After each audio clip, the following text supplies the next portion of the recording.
es un conflicto al que muchos han tildado de matanza, debido a la carnicería que supuso sus 5 años de duración, que es la guerra de la Triple Alianza. 5 años.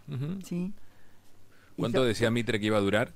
El presidente, en 24 horas en los cuarteles, en 15 días en campaña, en 3 meses en Asunción.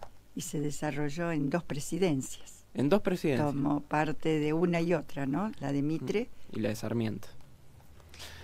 Bueno, estamos en febrero. ¿De dónde venimos y a dónde vamos? La guerra se había estancado en una especie de conflicto de posiciones alrededor de la ciudad paraguaya de Humaitá, al sur del Veníamos de Curupaití. Claro, de este intento fallido por parte de las tropas brasileñas, argentinas y uruguayas de como tratar de terminar con la guerra de forma rápida. Subestimando, en este caso, al ejército paraguayo. Recordemos que veníamos de una campaña relámpago donde los paraguayos no habían conseguido casi ninguna victoria.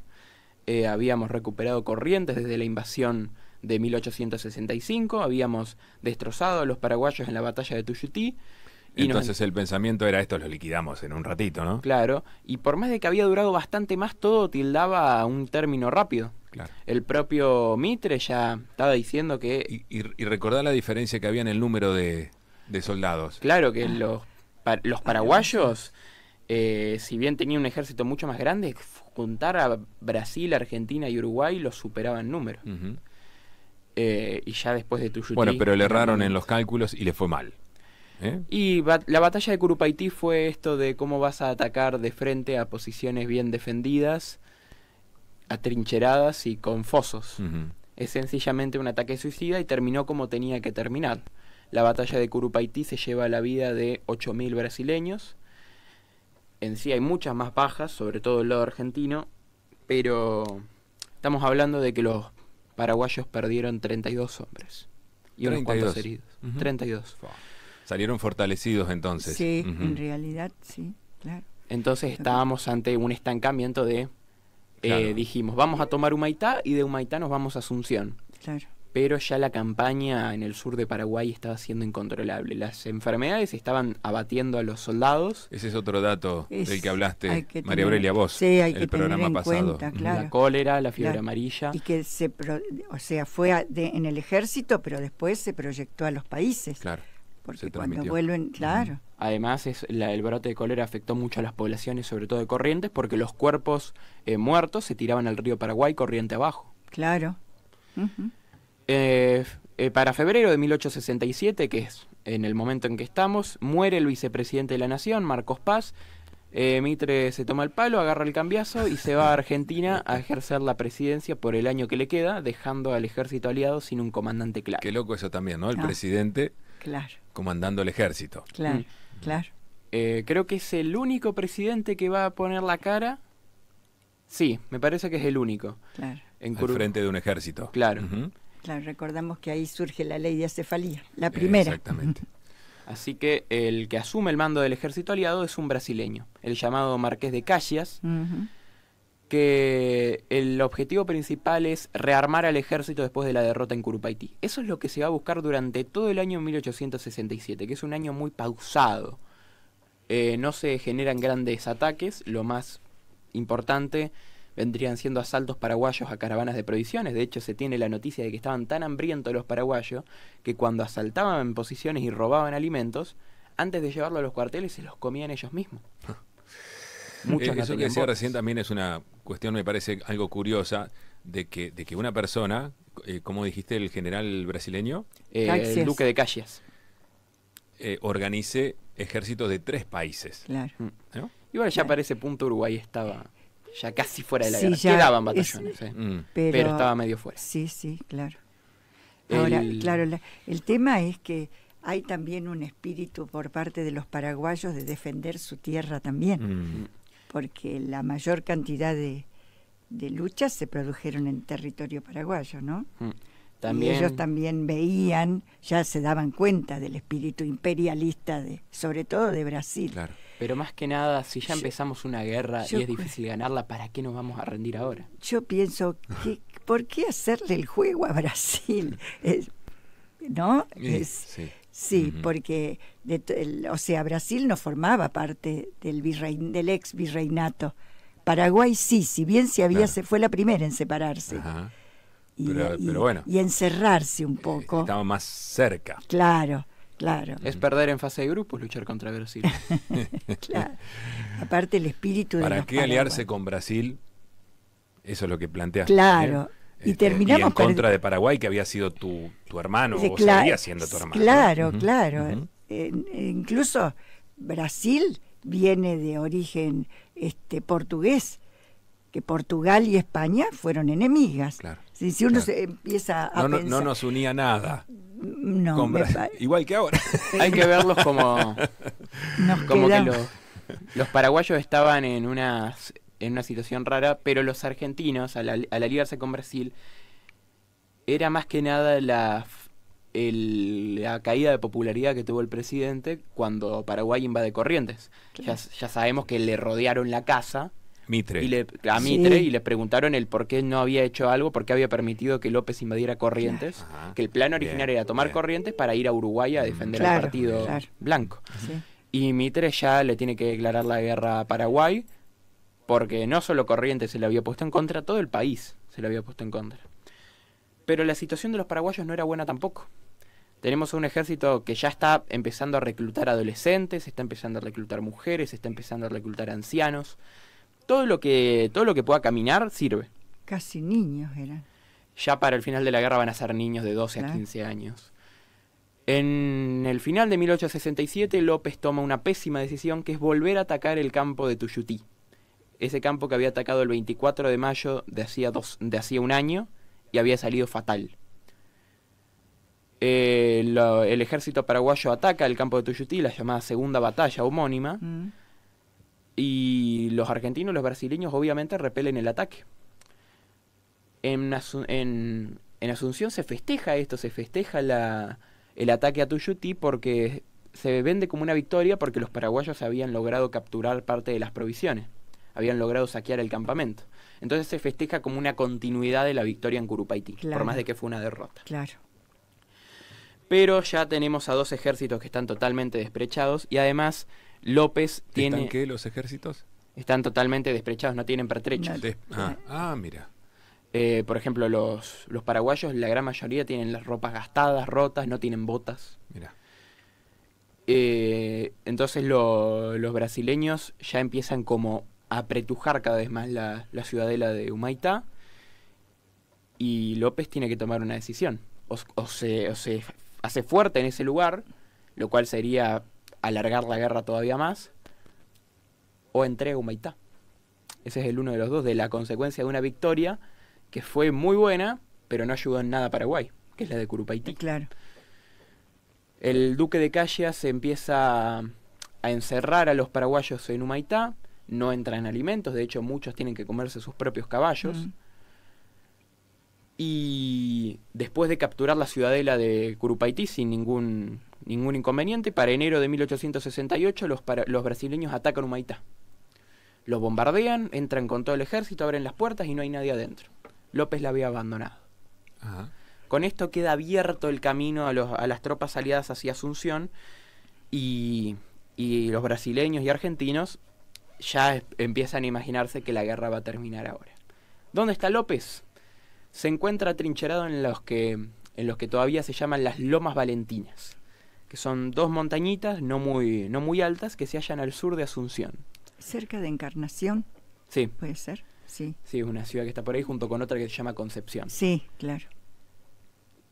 Eran dos lomas, la de Itaibaté, que supuestamente iba a ser la loma principal porque estaba mirando al sur, que era de donde venían los brasileños, y la de Curumbatí, que era donde estaba el campamento de López, y era como una línea de reserva, que estaba más al norte. El tema es que Caxias no iba a repetir lo que pasó en Curupaytí, no iba a atacar de frente a una posición tan bien defendida. Ya había aprendido. Claro, y toma una decisión que va a ser rara, pero increíblemente audaz. En vez de seguir por la costa del río Paraguay y atacar de frente, va a cruzar el Paraguay, va a avanzar por el Chaco argentino y va a desembarcar atrás de los paraguayos, entre Asunción y las Lomas Valentinas. Y apareció por la retaguardia. Claro. Por detrás. El cruce del Paraguay se hace de forma bastante sencilla. Lo que no se hace de forma sencilla es el cruce del Chaco, que estaba dominado por los indígenas y estaba lleno de enfermedades. El cruce se produce, los brasileños se ubican entre Asunción y Lomas Valentinas, y a López le pegaron el cambiazo. Ya no sabe para dónde mirar. Claro. Ahora López tuvo que dar vuelta a todo su dispositivo, porque ahora no venían del sur, sino del norte. Por lo tanto, muda el campamento de la Loma de Curumbatí a la de Itaibaté, y ahí comienza a prepararse para la que él piensa va a ser la batalla final. La batalla que muchos ahora están llamando el suicidio de un pueblo. Para este punto, López cuenta con un ejército de 10.000 soldados y los brasileños más de 30.000. Ahora, ¿y los argentinos ahí? Argentinos sí. hay, y de hecho son la gran mayoría del ejército. Ah, bien. Pero ya no están comandados por Mitre, sino que ahora están comandados por el general Geli Iobes, y ya no tienen nuevo presidente, que es Sarmiento, el cual parece que no tiene muchas intenciones de terminar la guerra. Ah, mira. Ahora tiene dos opciones los brasileños. O van hacia el norte y atacan a Asunción, o van hacia el sur y rematan a López. Es una de dos. Callas toma la segunda opción. Hay dos batallas entre medio que son de poca importancia. Y para el 21 de diciembre del 68 tenemos a ambos ejércitos frente a frente. La batalla de Lomas Valentinas dura 2 días. Perdón, 2 días de combate, pero son 7 en total, entre descanso y descanso. Lomas Valentinas está rodeada de naranjos, de selvas, hay un arroyo entre medio. Los brasileños atacan en 2 días, una masacre. Se dice que cuando logran atacar la loma de Itaibaté, que era donde estaba López, los soldados paraguayos ya no ofrecen casi resistencia. Están totalmente hambrientos, están mal pertrechados. Y cuando están a punto de atacar el cuartel general en Itaibaté, un montón de soldados maltrechos se acercan a López. Según se dice, buscaban una orden para cargar contra el enemigo y acabar gloriosamente muertos junto a su presidente. Muchos iban descalzos, fusiles, lanzas, lo poco que tenían, pero López pega la vuelta y se escapa de la batalla. Todos debían morir por la patria, menos él. López. Menos López. Lomas Valentinas es una matanza. De los 10.000 soldados los 10.000 soldados paraguayos, la mitad mueren. Y López se escapa con lo que le queda, que es un poderosísimo ejército de 90 soldados. Ahora, los argentinos deciden no participar del ataque a Asunción que se produce posteriormente, pero queda la crónica de que un soldado argentino a las afueras de Asunción apunta hacia el horizonte y pregunta: ¿qué es esa columna de humo? Es Asunción. Los brasileños la están destrozando. Durante más de 3 días la capital paraguaya va a ser arrasada por los paraguayos, por los brasileños, y gran parte de la población muere. Casi toda la ciudad es arrasada por el fuego, y todavía había un Solano López por el interior del territorio. Si bien para 1869 la guerra estaba acabada, porque López contaba con 90 soldados y los brasileños más de 30.000, el duque de Caxias le dice al emperador de Brasil: mira, ya terminamos la guerra, ocupamos Asunción, López tiene 90 tipos que no van a hacer nada, y ya está, ya ganamos. Pero Pedro II no acepta eso. Dice, o me lo matan a López o me lo matan. Así nomás. O sea, el emperador, ¿no? El emperador de Brasil ya toma como que la guerra no termina hasta que el presidente de Paraguay muera, que a fin de cuentas es el responsable por todo esto. Argentina ya para este punto no participa activamente en el combate, pero los brasileños sí. Hay muchos combates a las afueras del Paraguay. Se toma, por ejemplo, el de Peribebuy, en el cual mujeres paraguayas disparan los cañones ellas mismas contra los brasileños.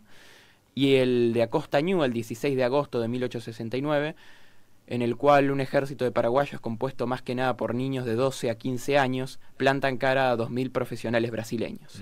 Se toma sobre todo que los paraguayos trataron de escaparse prendiendo fuego a un bosque y muchos soldados quedaron atrapados entre medio. Qué bárbaro. Qué defensa, ¿no? Qué aferrados a la tierra y a la patria, ¿no? Para marzo de 1870, cuando la guerra ya llevaba 5 años, los brasileños reciben la noticia de que López está acuartelado con poco más de 60 soldados en Cerro Corá, al norte del Paraguay. Y allá fueron. López es acorralado por los soldados brasileños. Casi todos sus soldados eran menores de edad. De hecho, su jefe de Estado Mayor es su hijo, Panchito López, de 15 años, de 17. Y Panchito muere en el combate por un soldado brasileño llamado Chico Diablo. Tratando de defender lo poco que le quedaba, el presidente paraguayo carga contra los brasileños en ese último combate en Cerro Corá, y Chico Diablo, después de haber matado a su hijo, remata a López de un lanzazo. Mira. Las últimas palabras son, en realidad están disputadas, sí. Muero con mi patria o muero por mi patria. La última imagen triste de la guerra es en medio de la lluvia, la esposa de López teniendo que enterrar a su esposo y a su hijo, obligado por los brasileños. La guerra de la Triple Alianza costó la mitad de la población de Paraguay, unos 500.000 personas. Y en cuanto a los aliados hay interín, pero los brasileños perdieron más de 300.000 personas. ¿No? Un país próspero que había logrado cierto desarrollo. Claro, un desarrollo. A empezar de nuevo, ¿no? Ningún otro país, digamos, de la zona era así. Y a empezar de nuevo, ¿no? Y nunca se rehizo. Y nunca se rehizo. Recién ahora, hace un tiempo que están avanzando. Podemos volver a las causas de la guerra, resumidamente, obviamente. ¿Cómo es que se origina todo? Principalmente es el tema de una lucha política por intereses posicionales, sobre todo en Uruguay. Es el tema de quiero que un amigo gobierne al lado mío. Entonces, cuando empieza esta disputa entre un país desarrollado como Paraguay y una potencia como Brasil, que lleva a la división entre colorados apoyados por Brasil y blancos apoyados por López. Blancos y colorados uruguayos. Partidos en Uruguay. Empiezan las diferencias. López, además, no se lleva bien, no tiene buenas relaciones con los países vecinos. Y por esto del proteccionismo que tenía, ¿no? Claro. Y también por un tema de que Brasil no quería un enemigo al lado de la casa. Claro. Entonces, cuando la expansión de Brasil también. ¿Cómo era la oportunidad. No sé si hay una respuesta, ¿no? Pero ¿cómo se lo recuerda Solano en Paraguay hoy, los paraguayos? Se lo toma como un héroe nacional, más que nada. Claro. Obviamente que hay cierta oposición, pero como pasa con todo, ¿no? Claro, pero sí es una figura importante. Sí. Y es increíble cómo ahora, por más de que la gran mayoría de las matanzas habían sido impulsadas por Brasil, el ejército argentino también a su vuelta hubo muchas críticas sobre la participación de Argentina. Recordemos que los argentinos se habían abstenido a participar del saqueo de Asunción, se habían mantenido afuera. Entonces todo este tema de atacar al ejército, que al fin de cuentas, recordemos que doctores se ofrecieron voluntarios para ser doctores de campaña, médicos de campaña, y acusarlos de todo eso por masacres que sí se producieron, pero no en la gran mayoría por los argentinos, sino por los brasileños, termina por destruir un relato que ya de por sí es trágico. Una guerra que devastó a todos los países que participaron y que no resolvió nada. Claro, toda la zona del Plata. Claro, ni más ni menos. La cuenca del Plata, ¿no? Bueno, ¿vos tenías algo ahí para leer? Sí, digamos como algo que simboliza un poco la tragedia, ¿no? Una poesía de Carlos Guido Hispano, un escritor y poeta argentino que vivió entre 1827 y 1918, o sea que muere a principios del siglo. Vivió. Sí, una vida extensa realmente. Este hombre se opone a la guerra con el Paraguay, como tantos otros, como también, entre otras figuras importantes de nuestra historia, se opuso el mismo Alberdi, ¿no? Que tiene un libro, creo que ya lo dijimos, El crimen de la guerra. Bien. Y compuso un poema en el que, en forma lírica, ¿cierto?, expresa esta tragedia que es la guerra con este país vecino nuestro, que había formado parte de las Provincias Unidas, ¿no? Se llama Nenia. Nenia es una composición poética que significa una alabanza a una persona que acaba de morir. Y dice así: en idioma guaraní, una joven paraguaya, tierras endechas ensaya, cantando en el arpa así, en idioma guaraní. Llora, llora, Urutaú, en las ramas del yatay. Ya no existe el Paraguay donde nací como tú. Llora, llora, Urutaú. De un verde Ibirapitá, mi novio que combatió como un héroe en el Timbó, al pie sepultado está. De un verde Ibirapitá. Lo mataron los Cambá, no pudiéndolo rendir, él que fue el último en salir. De Curuzú y Humaitá, lo mataron los Cambá. Hay unas cuantas palabras que son de origen guaraní, ¿no? Como por ejemplo, es la referencia a los brasileños, que se decía que tenían un ejército de esclavos, pero lo principal que se decía era Cambá, Añamembuí, hijos del diablo. Hijos del diablo, claro. Cambá es negro, ¿no? Sí. Claro. Bueno, y cuando habla del Urutaú es un ave que dice un pájaro que tiene en su canto un sonido lastimero. Ajá. O sea, claro, es el árbol el pájaro que vendría muy bien en esta poesía, ¿no? Dadas las características. Y habla también del yatay, que es una palmera. En el Palmar, en Entre Ríos, hay todas palmeras yatay, se llaman así. También son nombres guaraní. Claro. Y después una palabrita también que decíamos, era un árbol, Ibirapitá. Ibirapitá, que es un árbol de madera colorada. Ajá, muy bien, típico de la zona. De esa zona. Claro. La gran mayoría de lo que yo dije está ambientado en un libro que es mitad historia, mitad novela, que se llama Patas Blancas, Coraje y Tragedia en la Guerra de la Triple Alianza, que también mete la cuestión social en el tema de la guerra, sin sacar de lado todo lo que ocurre en el medio. Precisamente el nombre Patas Blancas es el nombre que le daban los paraguayos al regimiento número 1 argentino, que llevaba pantalones blancos. Claro. Y de lejos parecía. Sí, que tenía parecía, patas pálidas. ¿De qué autor? Hernández. No me sé.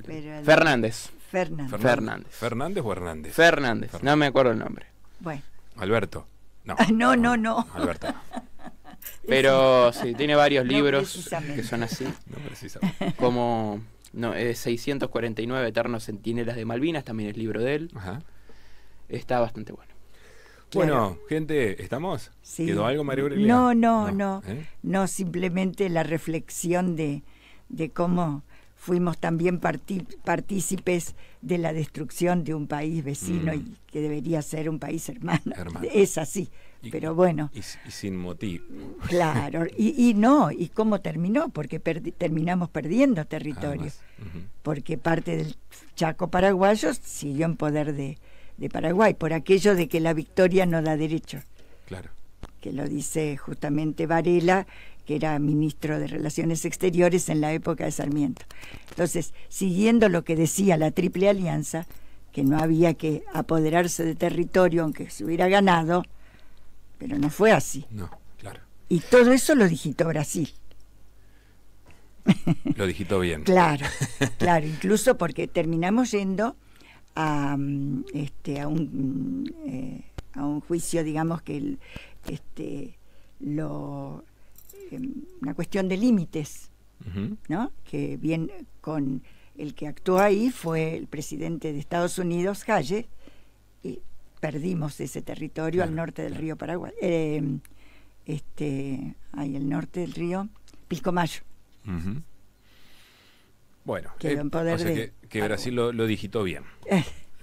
Sí. Le salió bien. Así que... y además de haber perdido, porque después vinieron problemas, no solamente problemas de salud, como dijimos, el problema de cólera, el problema de la fiebre amarilla, donde murió muchísima gente en Buenos Aires. Hay muchos datos de esto, ¿no? En el gobierno de Sarmiento. Cómo sepultaban a los muertos porque morían rápidamente. Qué bárbaro. Claro, al no haber... Cuando regresan los soldados de luchar del Paraguay, empieza el brote de cólera traído desde las selvas y los esteros. Claro. Bueno, ¿y para qué? Entonces terminamos también en crisis económicas, también, en problemas económicos serios. Y sociales. Bueno, se reactivó la guerra civil. Claro, porque en todo esto estaban los que estaban a favor, los que estaban en contra, las provincias en general no estaban, los caudillos que todavía quedaban no estaban de acuerdo. A favor, claro. Entonces son todas cosas que no permiten avanzar. Las disputas internas, bueno, y ahí estamos. Y así el 16 de agosto, día conmemorativo de la batalla de Costañú, donde murieron todos esos niños paraguayos, se celebra como a contracorriente del resto del mundo el Día del Niño en Paraguay. En Paraguay tiene su propia fecha para celebrar el Día del Niño, sí, claro, en homenaje a los niños que combatieron esa batalla. Que los llevaron a combatir, claro. Qué horror. Bueno, muchas gracias, como siempre, gracias. Y seguimos en cualquier momento. María Aurelia. A Francesco, que es un deleite estar con él, la verdad.